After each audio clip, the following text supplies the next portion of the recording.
مرحبا بكم في الإعلان الأول الرسمي للحلقة الرابعة لمسلسل حكاية ليلى. المسلسل الذي حصد نسب مشاهدة عالية جدا لهذا الموسم.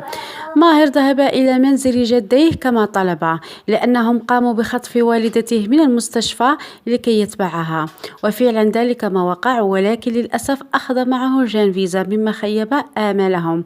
قالوا له: من هذه؟ قال بأنها حبيبته ولن يتركها مطلقا.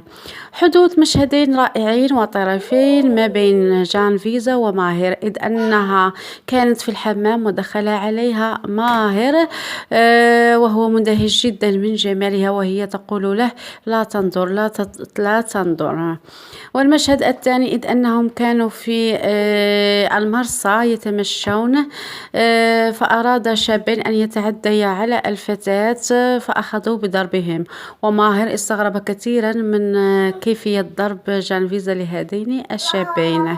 وهكذا ستكون الحلقة الرابعة جميلة وفيها مواقف طريفة، كما أننا سنرى بأن جد ماهر سيتقبل جانفيزا وسيحبها، فيما أن جدته ستسعى إلى أن تفرقهما، لكن ذلك لن يحدث.